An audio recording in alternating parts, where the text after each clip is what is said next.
नमस्कार। Neat and JEE 2021 के students के लिए लास्ट टाइम में स्पेशली रणनीति के तहत पीसीपी सीकर की ओर से आयोजित इस गुरु मंत्रा श्रृंखला में आप सभी का बहुत बहुत स्वागत है। कल की श्रृंखला में हमने फिजिक्स विषय को डिस्कस किया था और आज की सीरीज में हम केमिस्ट्री सब्जेक्ट को डिस्कस करेंगे।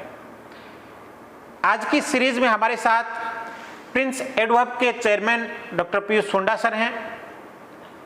हमारे साथ डीआर सारण सर हैं। डीआर सारण सर इस फील्ड में पिछले 15 साल से हैं। इनिशियल कुछ सालों में आप कोटा रहे और उसके बाद में पिछले 10 साल से पीसीपी सीकर के साथ हैं। आप पीसीपी सीकर के फाउंडर फैकल्टी मेंबर्स में से एक हैं। हमारे साथ डीएसएस सर हैं, धर्मेंद्र सोलंकी सर। आपको 10 साल का इस फील्ड का तजुर्बा है। आपने कोटा में अपनी सेवाएं दी और उसके बाद पिछले काफी अरसे से आप सीकर में हैं। और मैं इस मंच के माध्यम से ये कहना चाहूंगा कि सीकर की अब तक जेई की श्रेष्ठतम rank all India general category 11th rank रही है। पीसीपी की टीम क्यों द बेस्ट है, हमने कैसे एक एक सिलेक्टेड टीचर को जो रिजल्ट ओरिएंटेड है, जो वेल एक्सपीरियंस्ड है और जो अपने सब्जेक्ट के प्रति और अपने स्टूडेंट्स के प्रति डिवोटेड है, ऐसी टीम हमने तैयार की है। और उसका प्रमाण यह है कि अब तक की सीकर की जेई की the best rank all India 11th rank को पढ़ाने वाले तीनों टीचर्स आज पीसीपी में हैं। डीएसएस सर उन्हीं में से एक हैं। हमारे भी साथ डॉक्टर अरविंद कुमार सर हैं। आपको 12 साल का एक्सपीरियंस है। आपने दिल्ली टीचिंग करवाई, जयपुर टीचिंग करवाई और पिछले काफी अरसे से आप पीसीपी परिवार के साथ हैं। हमारे साथ एसएस शरणवा सर हैं। आपको 8 साल का टीचिंग एक्सपीरियंस है। आपने अपनी शुरुआत कोटा से की और कोटा में अपनी सेवाएं देने के बाद पिछले काफी अरसे से आप पीसीपी परिवार के साथ सीकर में जुड़े हुए हैं। ये हमारी केमिस्ट्री के सीनियर टीम के कुछ साथी हमारे बीच में है। क्योंकि सीमित संवाद है इसलिए सीमित संख्या में साथियों को हमने जोड़ा है। केमिस्ट्री के बारे में ऐसा कहते हैं कि इसे नीट और जेई दोनों के स्टूडेंट्स बहुत हल्के में लेते हैं। नीट का स्टूडेंट ये मानता है कि चूंकि बायो का वेटेज ज्यादा है, बायो स्कोरिंग भी है, इसलिए ज्यादा तवज्जो या तो बायो को देता है या फिर फिजिक्स को देता है डरते हुए। ये रियलिटी है। केमिस्ट्री को थोड़ा सा हल्के में लेता है। जेई विंग का स्टूडेंट मैथ्स और फिजिक्स को बहुत सॉलिड सब्जेक्ट मानता है और केमिस्ट्री को हल्के में तो नहीं लेता, लेकिन दोनों के कंपैरिजन में केमिस्ट्री को इजी मानता है। इसलिए सोचता है कि जब टाइम मिलेगा तो मैं केमिस्ट्री तैयार कर लूंगा। लेकिन अंत में चाहे जब सिलेक्शन की बात हो या अच्छी रैंक की बात हो, जब केमिस्ट्री की वजह से केमिकल लोचा होता है तो उस समय वो जागता है कि मैंने केमिस्ट्री को हल्के में लेकर के गलती कर दी। जी, मैं अक्सर कहता हूं कि केमिस्ट्री किसान की उस फसल की तरह है जो बहुत कम पानी में, जो बहुत कम केयर के बाद भी, जो बहुत कम खाद देने के बाद भी अच्छी उपज देती है। अगर केमिस्ट्री पे थोड़ा सा भी ध्यान दे ले तो न केवल ये आपका सिलेक्शन सुनिश्चित कर सकती है बल्कि एक अच्छी रैंक भी सुनिश्चित कर सकती है। तो इन सारी बातों पर हम डिस्कशन करेंगे। तो सबसे पहले मैं डीएसएस सर तक पहुंचना चाहूंगा। डीएसएस सर, आप केमिस्ट्री का ऑर्गेनिक वाला पार्ट देखते हैं। नीट और जेई दोनों में आपकी बहुत मजबूत और पैरेलल पकड़ है। 11th rank holder all India को आपने पढ़ाया है।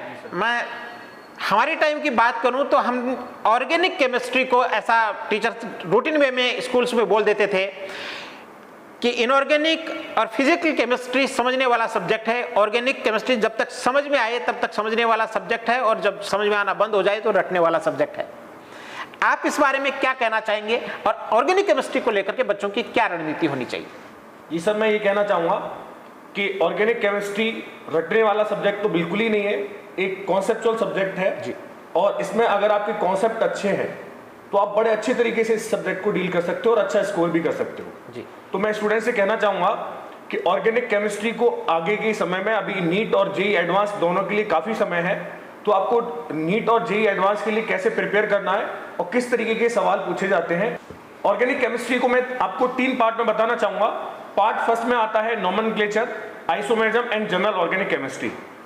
जब सबसे पहले पार्ट की बात करूं मैं नोमेनक्लेचर की, तो उसमें से आपको डायरेक्ट सवाल भी पूछ सकता है और हो सकता है कोई रिएक्शन में आपको प्रोडक्ट को पूछे कि इस जो प्रोडक्ट रिएक्शन में बना है उसका आईयूपीसी नेम क्या है, और हो सकता है आपको रिएक्टेंट का स्ट्रक्चर ना देकर के आईयूपीसी नाम दे दे। तो जनरली आपको आईयूपीसी नोमेनक्लेचर तो बड़े अच्छे से आना चाहिए, कॉमन नेम्स भी कुछ कंपाउंड्स के आपको याद होने चाहिए। अब मैं नेक्स्ट चैप्टर आइसोमेरिज्म की बात करना चाहूंगा।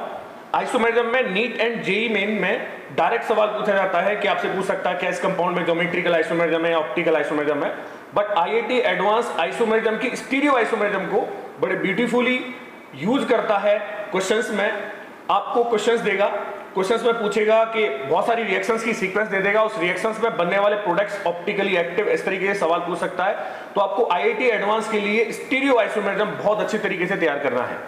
इसके बाद आता है, अगर बोले तो ऑर्गेनिक केमिस्ट्री की बैकबोन जनरल ऑर्गेनिक केमिस्ट्री। अगर आपने जनरल ऑर्गेनिक केमिस्ट्री अच्छे से तैयार कर लिया तो आपको कोई भी रिएक्शन याद नहीं करना पड़ेगा, सारी रिएक्शंस की अप्रोच आप सीख सकते हो। तो उसमें जनरल ऑर्गेनिक केमिस्ट्री में भी बहुत प्यारे प्यारे सवाल डायरेक्ट पूछे जाते हैं, एसिडिक स्ट्रेंथ, बेसिक स्ट्रेंथ पर, एरोमेटिसिटी पर, इस तरीके के, और इनके कॉन्सेप्ट आपको रिएक्शंस में भी यूज होते हैं। तो ये पार्ट आपका मेन बड़ा अच्छा सॉलिड होना चाहिए और बार बार आपको रिवीजन करना चाहिए इस टॉपिक का। इसके बाद में रिएक्शंस की बात करूंगा, तो रिएक्शंस में नीट में एंड जेईई मेन में दोनों में जो रिएक्शंस आती है वो दो तरीके से पूछी जा सकती है। या तो आपको डायरेक्ट प्रोडक्ट जनरेट करा सकता है या आपको रिएक्शन के रेट पर भी सवाल पूछ सकता है। तो दो तरीके से आपको रिएक्शंस को जेईई मेंस एंड नीट के लिए तैयार करना है। एक तो प्रोडक्ट फॉर्मेशन की टेक्निक अप्रोच आपको अच्छी तरीके से आनी चाहिए, और उस रिएक्शन के रेट पर बेस्ड कैसे सवाल पूछा जा सकता है, कैसे उसे कंपेयर करते हैं, वो भी आपको आना चाहिए। बट जेईई एडवांस के लिए आपको इन दोनों के साथ साथ उस रिएक्शन की मैकेनिज्म को भी अच्छे से पढ़ना पड़ेगा। बट नीट और जेईई में मैकेनिज्म का कोई काम नहीं है, जनरली वहां पर मैकेनिज्म बेस्ड सवाल नहीं पूछा जाता। बट आईआईटी एडवांस के लिए मैकेनिज्म ज्यादातर रिएक्शंस की आपको आनी चाहिए। फिर मैं कुछ आईआईटी एडवांस के लिए अच्छे टॉपिक बताना चाहूंगा। नेम रिएक्शंस आपकी बड़ी अच्छी होनी चाहिए, जो साइंटिस्ट के नाम पर है, जैसे एल्डोल कंडेंसेशन, कैनिजारो रिएक्शन, इस तरह की रिएक्शन आपको अच्छी तरीके से आनी चाहिए। उसके बाद oxidation, reduction and organometallic compound, ये बड़े अच्छे टॉपिक है और आसान टॉपिक है, अच्छे से आप कवर कर सकते हो। तो ये आपका रिएक्शन वाला पार्ट। इसके बाद आता है थर्ड पार्ट, जिसमें biomolecule chemistry in everyday life and polymers आते हैं। जनरली पहले क्या होता था, इन चैप्टर से क्वेश्चंस आने के चांस बहुत कम होते थे, तो बच्चे इसको पढ़ते नहीं थे। बट अभी क्या हुआ है, जनरली 1-2 साल से बाकी और चैप्टर से सवाल आए ना आए, बट इन चैप्टर से 100% सवाल आ रहे हैं। इसका मतलब यह टॉपिक आज के टाइम पर बहुत ही ज्यादा स्कोरिंग है। सबसे ज्यादा शानदार बोलूं तो आपको ये टॉपिक सबसे पहले पढ़ने चाहिए। टीचर के नोट्स अच्छे से पढ़ो, इसके जो रिगार्डिंग जो आपके पास है। उसके बाद आपको एनसीईआरटी अच्छे से पढ़ लेनी है, क्योंकि इनसे जो भी सवाल आएगा वो एनसीईआरटी बेस्ड आएगा। और आईआईटी एडवांस के लिए इन तीनों में से सबसे ज्यादा इंपॉर्टेंट टॉपिक है और वो है बायोमोलिक्यूल। 100% एक सवाल आईआईटी एडवांस में इस टॉपिक से पूछा जाता है। तो इस तरीके से आप अपने जैसा शेड्यूल है उस तरीके से आप बना सकते हो इन तीनों टॉपिक को किस तरीके से कवर करना है। Thank you DSS sir. आपके बारे में अक्सर चेयरमैन सर कहते हैं कि डीएसएस सर सिर्फ काम से काम रखते हैं, क्योंकि काम पढ़ने पर काम ही काम आता है। Thank you sir. बहुत अच्छा डिवोशन आपका बच्चों के प्रति है, संस्था के प्रति है, अपने सब्जेक्ट के प्रति है। तो अब मैं हमारे सारण सर की तरफ बढ़ना चाहूँगा। एक लंबा 15 साल का तजुर्बा आपको है। मैंने पहले भी कहा कि आप पीसीपी के फाउंडर फैकल्टी मेंबर्स में से एक हैं, और मेरा ऐसा मानना है कि टीचर की खुद की क्वालिफिकेशन, उसका एक्सपीरियंस, ये उसकी बॉडी के ऑर्नामेंट्स हैं। रियल में उसके सिर का जो मुकुट है वो है उनके स्टूडेंट्स का अचीवमेंट। और सारण सर ने मैनी टाइम्स टॉप 100 में अपने स्टूडेंट्स की रैंक्स दिलवाई है, चाहे जेईई की बात करें, चाहे नीट की बात करें। इनऑर्गेनिक केमिस्ट्री का पार्ट आप देखते हैं तो सारण सर, चूंकि बच्चे जेईई और नीट के दोनों के देख रहे हैं, तो इनऑर्गेनिक केमिस्ट्री की रणनीति को लेकर के आप बच्चों से मुखातिब। जी सर, जैसा कि ओंकार सर ने बताया था कि केमिस्ट्री को अगर हल्के में ले लिया तो आपके साथ केमिकल लोचा हो सकता है। नीट के अंदर तो क्वेश्चन बनता है सिंपल डायरेक्ट, जैसे ऑर्गेनिक का आ गया वो अलग है, इनऑर्गेनिक अलग है, फिजिकल का अलग है। लेकिन एडवांस के अंदर तीनों मिक्स हो जाते हैं। जैसे मैं इसका एक एग्जाम्पल बताता हूँ आपको। जैसे कोई एक रिएक्शन ली मान लो, उसमें CO2 बन रही है मान लो। अब CO2 बन रही है, CO2 का फिर क्या हो गया, कोई एक टेस्ट करवा दिया, फिर उसके बाद आगे पूछ दिया भाई जैसे CO2 को डाल दिया उसने, कैल्शियम हाइड्रोक्साइड डाल दिया, उसका टेस्ट हो गया CO2 ही है, कितनी CO2 बनी, तो फिजिकल से जुड़ गया। वैसे तीनों सब्जेक्ट एडवांस के हिसाब से आपस में लिंक है। और अब अपन बात करते हैं इनऑर्गेनिक केमिस्ट्री की। इनऑर्गेनिक केमिस्ट्री के अंदर सबसे पहले मैं बात करता हूँ पीरियोडिक टेबल की। पीरियोडिक टेबल में देखो इनऑर्गेनिक केमिस्ट्री में वैसे न्यूमेरिकल्स वगैरह फॉर्मूला वगैरह कम आते हैं, लेकिन फिर भी अपन बात करें ओवरऑल पूरी इनऑर्गेनिक केमिस्ट्री की, अपन न्यूमेरिकल्स की बात करें तो फॉर्मूले जैसे इनऑर्गेनिक केमिस्ट्री में पीरियोडिक टेबल में पहला फॉर्मूला बनता है, जैसे एक रेडियस वाला फॉर्मूला बनता है। फिर उसके बाद कोवेलेंट बॉन्ड में आयनिक करैक्टर निकालने का एक हेनी एंड स्मिथ का फॉर्मूला बनता है। फिर अपन आगे बढ़ते हैं केमिकल बॉन्डिंग की तरह ही कोऑर्डिनेशन केमिस्ट्री में भी वेरियस थ्योरीज आती है, जैसे कि वर्नर थ्योरी, VBT, CFT। अब CFT से भी एक न्यूमेरिकल बनता है, वो न्यूमेरिकल बनता है क्रिस्टल फील्ड स्टेबलाइजेशन एनर्जी से। तो ये तो मैंने ओवरऑल पूरी इनऑर्गेनिक केमिस्ट्री में जो फॉर्मूलेज बनते हैं वो सारे फॉर्मूलेज मैंने आपको एक साथ बता दिया। इनऑर्गेनिक केमिस्ट्री के बारे में लोग अक्सर कहते हैं कि ये रटने वाला सब्जेक्ट है। वैसे मेरा ये मानना है कि इनऑर्गेनिक केमिस्ट्री रटने वाला सब्जेक्ट नहीं है, इसमें 90% चीज़ें समझने वाली चीज़ें हैं, सिर्फ 10% की चीज़ें हैं याद करने वाली है। इस चक्कर में ये इसको बोरिंग सब्जेक्ट मानते हैं। मेरा ऐसा मानना है बिल्कुल ही बोरिंग सब्जेक्ट नहीं है, इसको बोरिंग सब्जेक्ट नहीं होने दे। इसके लिए आपको क्या करना है कि आपको जो रटने वाला पार्ट है ना उसको आप अलग ही कर लो। जैसे कि मान लो इसके अंदर रिएक्शन पार्ट है वो रटने वाला है, 7-8 फॉर्मूले उनको आप रटने वाले उनको आप अलग अलग पेज में लिख लो, या आप पेज में अलग नहीं लिखो तो उसी के अंदर आप हाईलाइट कर दो। अब जब मान लो एक नोटबुक के अंदर पूरा नोट्स अपने इनऑर्गेनिक है तो आप उसके अगर पन्ने पलटोगे तो समझने वाली चीज़ को तो आपका एक बार देखना होगी, बार बार आपका जो नज़र जाएगी जो हाईलाइट कर रखी है तो वो चीज़ अपना आपको याद हो जाएगी और बाकी चीज़ें समझने वाली है। बिल्कुल सारंग सर, आपने गागर में सागर भरने का काम किया। बहुत संक्षिप्त में इनऑर्गेनिक केमिस्ट्री की नब्ज तक स्टूडेंट्स को आपने पहुंचा दिया है। अब हम आगे बढ़ते हैं, हमारे बीच SS रणवा सर हैं। आप फिजिकल केमिस्ट्री वाला पार्ट देखते हैं, आपकी सब्जेक्ट पे पकड़ के साथ साथ जो मल्टीपल टाइम्स आपने बेहतरीन रैंक नीट और JEE में दी हैं वो इस बात का सबूत है कि आप स्टूडेंट्स के इतने प्रिय हैं। तो फिजिकल केमिस्ट्री के बारे में आप थोड़ा सा बताएं JEE के एस्पायरेंट्स को। हेलो एवरीवन, तो फर्स्टली हम बात करेंगे JEE मेन के बारे में। फिजिकल केमिस्ट्री के पोर्शन की बात की जाए तो JEE मेन में सारा का सारा पोर्शन NCERT बेस्ड आता है। आपको NCERT के बाहर जो एक्स्ट्रा जो डिफिकल्ट टाइप के क्वेश्चन है उनके ऊपर प्रैक्टिस नहीं करनी है अगर आप JEE मेन के लिए तैयार होकर जा रहे हो तो। और JEE मेन में भी एक सिलेक्टिव पोर्शन है जो न्यूमेरिक पोर्शन है, उसमें सारा का सारा पोर्शन लगभग पेपर्स में फिजिकल केमिस्ट्री से आ रहा है। और उसमें एक चीज खास तौर पे ध्यान देने वाली है कि वहाँ कैलकुलेशन स्किल्स के ऊपर भी आजकल जो नए क्वेश्चन बन रहे हैं उन पे फोकस किया जा रहा है। तो आप अगर किसी भी पर्टिकुलर प्रॉब्लम में अगर कैलकुलेशंस की वजह से आपको ऐसा लगे कि लेंथी होता जा रहा है तो उस क्वेश्चन को स्किप कर सकते हो क्योंकि आपके पास वहाँ पर चॉइसेस अवेलेबल है, ठीक है। और खास तौर पे जैसे सरफेस केमिस्ट्री और सॉलिड स्टेट हुआ तो आप उनको खास तौर पे ही NCERT से पढ़कर जाएंगे। ये तो हम लोग बात करें JEE मेन के पॉइंट ऑफ व्यू से। नेक्स्ट हम बात करें एडवांस के लिए, तो एडवांस के लिए सबसे मेन बात ये है कि एडवांस का जब भी प्रॉब्लम बनेगा तो एडवांस का प्रॉब्लम मल्टी टॉपिक प्रॉब्लम बनेगा, हाई चांसेस है इसके। लेकिन अगर वहां पर भी बात की जाए सरफेस केमिस्ट्री और सॉलिड स्टेट की तो आपको दोनों के दोनों टॉपिक को NCERT से ही गो थ्रू होना है, बाकी कहीं पर भी आपको ध्यान नहीं देना है। बाकी बात की जाए मेन टॉपिक की तो सबसे मेन टॉपिक अपने पास में 3 टॉपिक होंगे अगर फिजिकल केमिस्ट्री के पॉइंट ऑफ व्यू से बात करें। फर्स्ट वन थर्मोडायनेमिक्स जो आप और हम दोनों अच्छे से जानते हैं, दूसरी बात अपने पास में इक्विलिब्रियम, और थर्ड वन है अपने पास में इलेक्ट्रोकेमिस्ट्री। और जो अपने पास में थर्मोडायनेमिक्स में है उसमें 2 पोर्शन है, एक एंट्रोपी है और सेकंड वन अपने पास में गिब्स फ्री एनर्जी। ये दोनों पोर्शन ऐसे हैं कि पूरी केमिस्ट्री के हर एक चैप्टर को एक दूसरे के साथ में कनेक्ट कर सकते हैं। और इन दोनों टॉपिक की एक और खास बात है कि पिछली बार जो एडवांस के पुराने पेपर्स आ रहे हैं उनमें मल्टीपल चॉइस जो क्वेश्चंस है उन पे भी जो फोकस किया जा रहा है ना, तो इन दोनों टॉपिक से थ्योरेटिकल क्वेश्चन बन रहा है। तो आप इन दोनों पॉइंट को कभी भी अवॉइड ना करें, ना ही स्किप करने की कोशिश करें। आपको यहाँ बार बार रिविजन की जरूरत पड़े तो आप यहाँ रिवाइज करके जाइए, लेकिन ये दोनों पॉइंट अपने पास में अच्छे से कवर होने चाहिए अगर हमें JEE एडवांस में बड़े स्कोर करना है तो। नेक्स्ट हम बात करें अगर आयनिक इक्विलिब्रियम की बात की जाए तो टाइट्रेशन और सॉल्युबिलिटी, ये जो हमेशा ही से एवरग्रीन टॉपिक है और उन्हीं से बार बार या उन्हीं के इर्द गिर्द अपने को हर बार एडवांस में क्वेश्चन पूछा जा रहा है और इस बार भी आप लोग उन्हीं पे ज्यादा फोकस करते हुए चलिए। तो अगर मैं बात करूं गैसेस स्टेट की तो गैसेस स्टेट को हम लोग 2 पार्ट में डिवाइड कर सकते हैं। एक पोर्शन अपने पास में आइडियल गैस का होगा और सेकंड पोर्शन अपने पास में रियल गैस का होगा। पिछले कुछ समय से अगर एडवांस के पेपर को हम उठाए तो वहां पर अपने पास में आइडियल गैस से जनरली क्वेश्चंस कम पूछे जा रहे हैं और रियल गैस पे क्वेश्चन फोकस ज्यादा किए जा रहे हैं। तो आप ऐसा नहीं कि आइडियल गैस को अवॉइड करके चले, आइडियल गैस को भी कवर अप करना अपने को, लेकिन रियल गैस पे फोकस ज्यादा रखते हुए चलना है। और हो सकता है कि आने वाले टाइम में थर्मोडायनेमिक्स और रियल गैस के क्वेश्चन को कनेक्ट कर दिया जाए, जो हम पहले आप लोगों को बोल चुके हैं। और केमिकल इक्विलिब्रियम और आयनिक इक्विलिब्रियम दोनों पोर्शन एक ही है। और मैं अभी भी आपको इसी बात पर फोकस करूंगा कि थर्मोडायनेमिक्स, इलेक्ट्रोकेमिस्ट्री और आयनिक इक्विलिब्रियम पे आप एकदम बढ़िया फोकस करते हुए जाओगे तो एडवांस में बहुत ही बढ़िया मार्क्स आपके आएंगे और बहुत ही बढ़िया आईआईटी आप लोगों को अच्छे रैंक के साथ में मिलेगी। थैंक यू ऐसा सर। बिल्कुल जेई की फिजिकल केमिस्ट्री के लिए to the point, pinpoint बातें आपने स्टूडेंट्स को बताई। और बड़ी बात यह है स्टूडेंट्स, आपने ध्यान दिया होगा सर ने हालांकि जेई मेन और जेई एडवांस दोनों की बात की, लेकिन लास्ट में आपने कहा कि एक बेहतरीन आईआईटी आपको मिल जाएगा, एनआईटी का जिक्र नहीं किया। इसका मतलब यह है कि आप बच्चों में बड़ी सोच को भरते हैं, ये बिल्कुल ध्यान देने वाली बात है।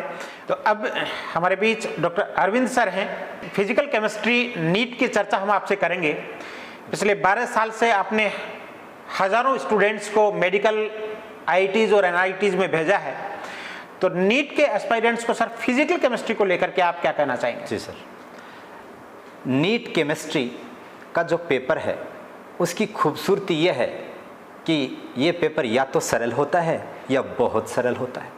जी बहुत बढ़िया, बहुत बढ़िया। तो हमें करना क्या है, हमें सिंपल सा कुछ बेसिक चीज़ों पर फोकस करना है। पहली बेसिक चीज़ है कि पेपर का पैटर्न मैंने बताया कि या तो सरल या बहुत सरल, तो हमें सेलेक्टिव पढ़ना है, कचरा नहीं पढ़ना है। तो सेलेक्टिव पढ़ो बेटा, सेलेक्ट हो जाओगे। क्या बात? दूसरी बात, हमें क्वेश्चन को प्रॉपर तरीके से पढ़ना है और ऑप्शंस भी पढ़ने हैं। कई बार ऑप्शंस में ही आंसर हैं। अगर फ्रीजिंग पॉइंट का क्वेश्चन है, पता है एक्वस सॉल्यूशन का फ्रीजिंग पॉइंट नेगेटिव आना है और एक ही ऑप्शन नेगेटिव है, तो क्यों क्वेश्चन कर रहे हो आप, सीधा टिक करो ना। तो ये बहुत फर्क पड़ता है इस चीज़ का कि ऑप्शंस कैसे डिज़ाइन किए गए हैं। तो दूसरी चीज़, जो नीट का पेपर डिज़ाइन होता है उसकी जो कैलकुलेशन पार्ट होती है उसका हुआ होता है, लेकिन अगर पिछले 10-15 साल के पेपर्स को उठा के आप देखो तो उसमें आप पाओगे कि कैलकुलेशन नाम की चीज़ ऐसी है ही नहीं। अगर कहीं पर भी कैलकुलेशन टफ है तो उसके ऑप्शंस इजी होंगे, ऑप्शंस में बहुत बड़ा गैप होगा जिससे आप आराम से उसको क्लियर कर पाओगे। अब अपन आगे चलते हैं कि हम करें क्या। ये तो पेपर के पैटर्न की बात हो गई, तो करना क्या है, की कॉन्सेप्ट जो भी हैं, जितने भी की कॉन्सेप्ट फिजिकल केमिस्ट्री में बनते हैं उनको रिवाइज करना है। नीट में सिलेक्शन का एक ही फंडा है, रिवीजन रिवीजन रिवीजन। उसके अलावा आप करें क्या, इस टाइम जो लास्ट मोमेंट है तो आपको करना है PYQ यानी प्रीवियस ईयर्स क्वेश्चंस आपको प्रैक्टिस करने हैं कम से कम 2 या 3 बार। उससे क्या होगा, आपका कॉन्फिडेंस बूस्ट होगा, आपको लगेगा कि जो मैं कर रहा हूं वो वास्तव में बेनिफिशियल है या नहीं है। दूसरा, आपको जो प्रैक्टिस कर रहे हो, जो पेपर आप दे रहे हो, उसमें आपको ये चीज़ ध्यान देनी है कि मैं पेपर को पढ़ने पर कितना फोकस कर रहा हूं और उसकी जो स्पीड है कि मैं किस स्पीड से पढ़ रहा हूं और किस स्पीड से अटेम्प्ट कर रहा हूं। इस बार आपको एक खास ध्यान इसलिए भी रखना है पेपर के पैटर्न का कि पहले तक आप 180 क्वेश्चन में घुमा करते थे, इस बार आपको 200 क्वेश्चन के चक्कर लगाने, 200 क्वेश्चन में घूमना है, टाइम उतना ही है, तो आपको विशेष सतर्कता तो बरतनी ही पड़ेगी। इस चीज़ का आपको ध्यान रखना है। अब अपन बात करें इंपॉर्टेंट टॉपिक की, तो टॉपिक फिजिकल केमिस्ट्री में 11th और 12th की बात करें तो 12 टॉपिक हैं टोटल मिलाकर के। आपको सबको पता है कि कौन से टॉपिक हैं फिजिकल केमिस्ट्री में। वेटेज जो है 40% है, 40% आउट ऑफ 100 40%, यानी लगभग 18 से 20 क्वेश्चन आते हैं इन जनरल फिजिकल केमिस्ट्री के। तो अपन करें क्या, करने वाली बात एक तो मैंने बता दी कि PYQ करना ही करना है। दूसरी बात, अगर मैं सरफेस केमिस्ट्री और सॉलिड स्टेट की बात करूं तो आप इसमें NCERT रेफर कर सकते हो। NCERT की थ्योरी जो है वो आप पढ़ लें, उससे आपको बेनिफिट मिलेगा, क्योंकि इन टॉपिक में NCERT से बाहर कुछ भी आ नहीं रहा है। उसके बाद में अगर अपन गैसेस स्टेट की बात करें तो आपको जो फोकस वाला एरिया है वो की कॉन्सेप्ट पर ही है। मेनली आप रियल गैस फोकस करें। रियल गैस के बाद में आप जो गैस लॉज हैं, gas laws PV equals to NRT, बस इतना कर लेंगे तब भी नीट में कोई क्वेश्चन गलत होने वाला नहीं है। उसके बाद में अगर हम कॉम्प्लिकेटेड टॉपिक जो आपको टफ लगते हैं, इलेक्ट्रोकेमिस्ट्री, थर्मोडायनेमिक्स, इनके जो की कॉन्सेप्ट, मैं बार बार बोल रहा हूँ की कॉन्सेप्ट वर्ड, इसका मीनिंग ये है कि जो भी इनके रिलेटेड फॉर्मूलाज हैं, जो भी इनके कॉन्सेप्ट हैं, वो इस तरीके से आपके माइंड में होने चाहिए कि क्वेश्चन पढ़ते ही तुरंत क्लिक हो कि ये फॉर्मूला इस कॉन्सेप्ट के लिए बना है और वो मुझे अप्लाई करना है। तो क्विक रिस्पॉन्स आपके माइंड का तभी आएगा जब आपकी प्रैक्टिस शानदार होगी, जानदार होगी। इस प्रैक्टिस को आप आगे वाले 50-60 दिन में बनाए रखिए। आने वाली नीट के एग्ज़ाम में आपको ये लगेगा कि आपने जो मेहनत करी है, आपकी जो जिद थी मेडिकल कॉलेज में पहुंचने की, वो बहुत अच्छी रैंक के साथ पूरी हो रही है। आपको एग्ज़ाम हॉल में ही लग जाएगा। अब एग्ज़ाम हॉल में ही लग जाएगा, वो कैसे लगेगा कि पेपर तो पता नहीं टफ आ गया। तो देखिए, आपको कोई भी दिमाग में ये होवा नहीं पालना कि पेपर टफ आता है या पेपर ईजी आता है। सिंपल सी चीज़ है, पेपर सबके लिए एक ही है। अगर आप सेलेक्टिव रिवीजन के साथ आगे बढ़ते हैं और आने वाली एग्ज़ाम में आप अपना परफॉर्मेंस बहुत अच्छा जारी रखते हैं, तो आपको टॉप रैंक के साथ मेडिकल कॉलेज में प्रवेश करने से कोई नहीं रोक पाएगा। Best of luck. सेलेक्टेड पढ़ो, सेलेक्ट हो जाओगे। ये थे हमारे डॉक्टर अरविंद सर। और अब चूंकि सारण सर पूरे डिस्कशन को मैं बहुत गौर से सुन रहा था, NCERT पढ़ें, मैक्सिमम क्वेश्चन प्रैक्टिस करें और प्रीवियस ईयर्स के पेपर्स को जरूर सॉल्व करें। आप चारों साथियों की बात का निचोड़ यही था।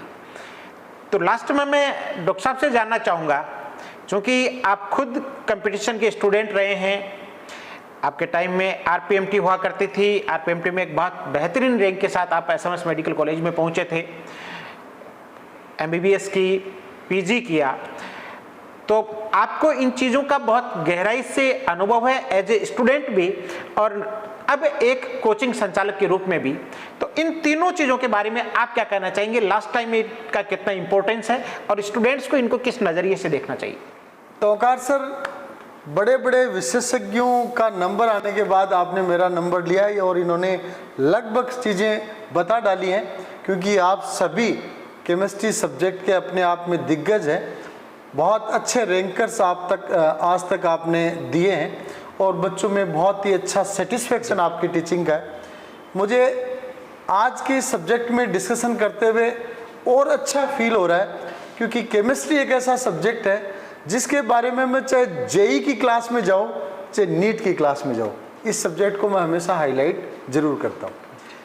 आपने मेरे से NCERT ओरिएंटेड क्वेश्चन पूछा, लेकिन मैं चाहता हूं कि इस सब्जेक्ट को मैं JEE और नीट दोनों से कोरिलेट करने के लिए NCERT और नॉन NCERT दोनों फैक्टर्स पे चलता जाऊं। पहले मैं स्टूडेंट्स को ये कहना चाहूँगा कि अगर आपको JEE एडवांस्ड में सिलेक्ट होना है तो भी आपकी केमिस्ट्री अच्छी होना आवश्यक है, और अगर JEE एडवांस्ड में आपको रैंकर बनना है तो केमिस्ट्री की आपको बहुत अच्छा होना आवश्यक है।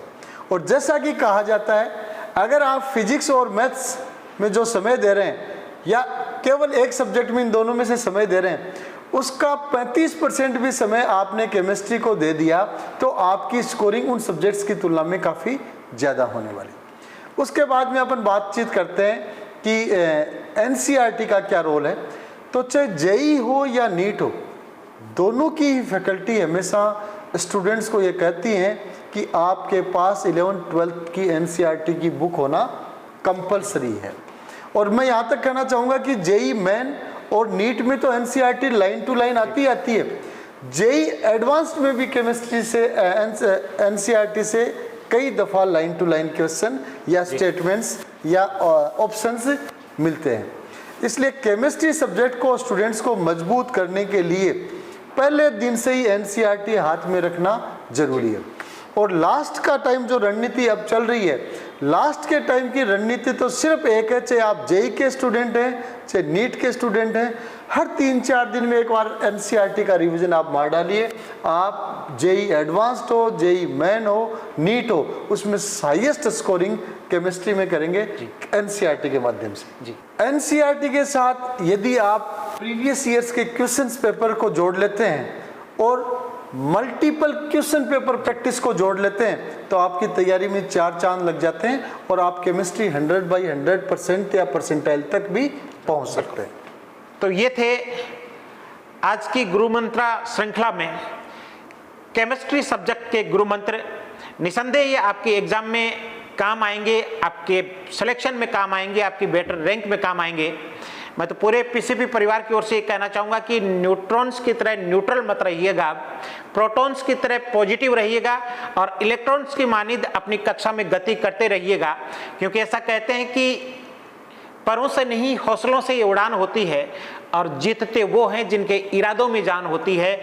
इम्तिहान, एग्जाम, परीक्षा सब्जेक्ट की ही नहीं होती, आपके इरादों की भी होती है और यही इस पैनल डिस्कशन का मुख्य उद्देश्य था कि आपके इरादे भी मजबूत हों। सब्जेक्ट आपका क्लासेज में मजबूत किया ही जाता है। आप सभी को जेईई मेन, जेईई एडवांस और नीट के लिए बहुत बहुत शुभकामनाएं। कल हम डिस्कशन करेंगे मैथ सब्जेक्ट का जेईई के लिए और उसके बाद में परसों हम डिस्कशन करेंगे नीट के लिए बायोलॉजी सब्जेक्ट का। जुड़े रहिए गुरु मंत्रा श्रृंखला से। बहुत बहुत धन्यवाद। नमस्कार। नमस्कार।